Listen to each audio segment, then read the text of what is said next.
Sejam todos bem-vindos ao canal Companheiros da Luz. Leitura e estudo do livro O Consolador. Obra ditada pelo Espírito Emmanuel, ao médium Chico Xavier. Exame da segunda parte, denominada Filosofia. Perguntas de números 232 a 238. Iniciemos então a leitura do questionário de subtítulo. Quarto, Iluminação.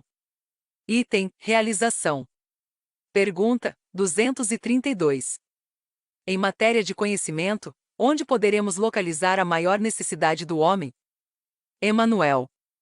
Como nos tempos mais recuados das civilizações mortas, temos de reafirmar que a maior necessidade da criatura humana, ainda, é a do conhecimento de si mesma.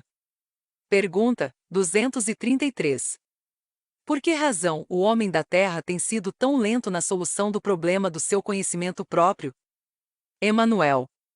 Isso é explicável. Somente agora, a alma humana poderá ensimesmar-se o bastante para compreender as necessidades e os escaninhos da sua personalidade espiritual.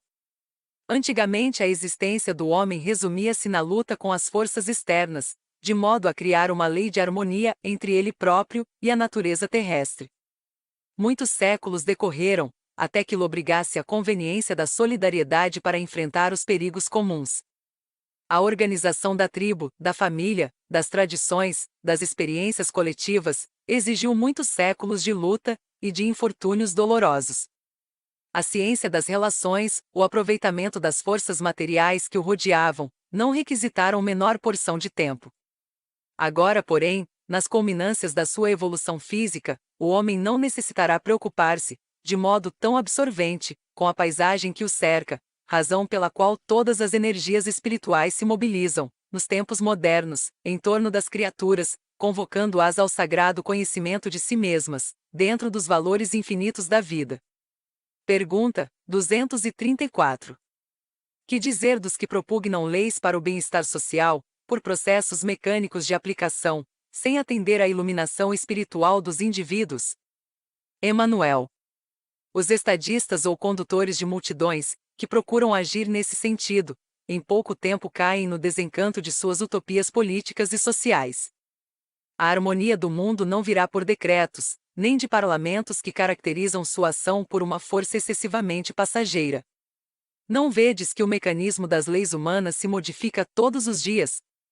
Os sistemas de governo não desaparecem para dar lugar a outros que, por sua vez, terão de renovar-se com o transcorrer do tempo? Na atualidade do planeta, tendes observado a desilusão de muitos utopistas dessa natureza, que sonharam com a igualdade irrestrita das criaturas, sem compreender que, recebendo os mesmos direitos de trabalho e de aquisição perante Deus, os homens, por suas próprias ações, são profundamente desiguais entre si, em inteligência, virtude, compreensão e moralidade. O homem que se ilumina conquista a ordem e a harmonia para si mesmo. E para que a coletividade realize semelhante aquisição, para o organismo social faz-se imprescindível que todos os seus elementos compreendam os sagrados deveres de autoiluminação. Pergunta 235. Há outras fontes de conhecimento para a iluminação dos homens, além da constituída pelos ensinamentos divinos do Evangelho? Emmanuel.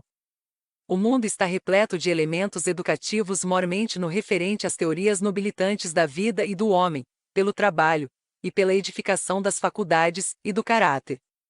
Mas, em se tratando de iluminação espiritual, não existe fonte alguma além da exemplificação de Jesus, no seu Evangelho de verdade e vida.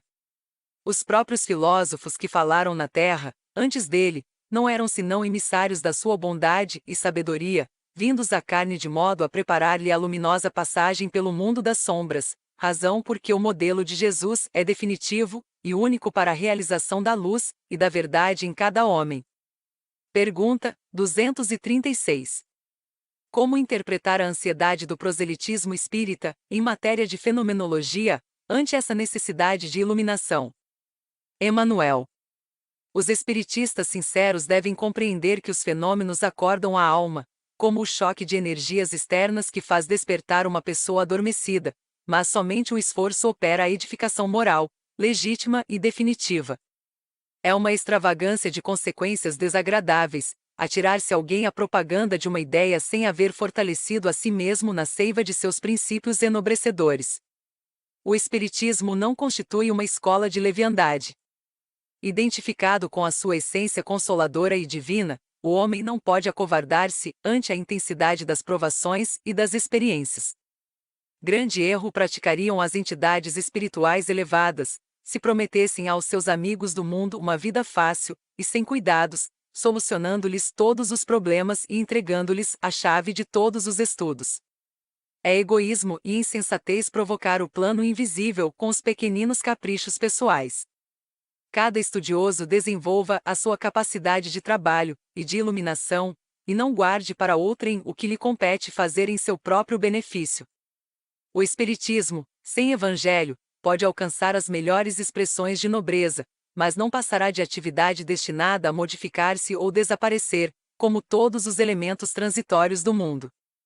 E o espírita, que não cogitou da sua iluminação com Jesus Cristo, pode ser um cientista e um filósofo, com as mais elevadas aquisições intelectuais, mas estará sem leme e sem roteiro no instante da tempestade inevitável da provação e da experiência. Porque só o sentimento divino da fé pode arrebatar o homem das preocupações inferiores da terra, para os caminhos supremos dos páramos espirituais. Pergunta 237. Existe diferença entre doutrinar e evangelizar? Emanuel. Há grande diversidade entre ambas as tarefas. Para doutrinar, basta o conhecimento intelectual dos postulados do Espiritismo. Para evangelizar é necessário a luz do amor no íntimo. Na primeira bastarão a leitura e o conhecimento, e na segunda, é preciso vibrar e sentir com o Cristo. Por estes motivos, o doutrinador muitas vezes não é senão o canal dos ensinamentos, mas o sincero evangelizador será sempre o reservatório da verdade, habilitado a servir às necessidades de outrem, sem privar-se da fortuna espiritual de si mesmo. Pergunta 238. Para acelerar o esforço de iluminação, a humanidade necessitará de determinadas inovações religiosas. Emanuel. Toda inovação é indispensável, mesmo porque a lição do Senhor ainda não foi compreendida. A cristianização das almas humanas ainda não foi além da primeira etapa. Alguns séculos antes de Jesus, o plano espiritual, pela boca dos profetas e dos filósofos, exortava o homem do mundo ao conhecimento de si mesmo. O Evangelho é a luz interior dessa edificação. Ora, somente agora a criatura terrestre prepara-se para o conhecimento próprio através da dor. Portanto, a evangelização da alma coletiva, para a nova era de concórdia e de fraternidade, somente poderá efetuar-se, de modo geral, no terceiro milênio. É certo que o planeta já possui as suas expressões isoladas de legítimo evangelismo, raras na verdade, mas consoladoras e luminosas. Essas expressões, porém, são obrigadas às mais altas realizações de renúncia em face da ignorância e da iniquidade do mundo. Esses apóstolos desconhecidos são aquele sal da terra, e o seu esforço divino será respeitado pelas gerações vindouras, como símbolos vivos da iluminação espiritual com Jesus Cristo, bem-aventurados de seu reino, no qual souberam perseverar até ao fim. Chegamos ao final da leitura deste questionário. Não percam a leitura do próximo da segunda parte, Filosofia, de subtítulo 5º, Evolução. Item, Dor. Obrigado por apoiarem nosso canal. Curtam, comentem, façam a sua inscrição e compartilhem. Boa reflexão, e que Jesus abençoe a todos. Deus, Cristo e caridade.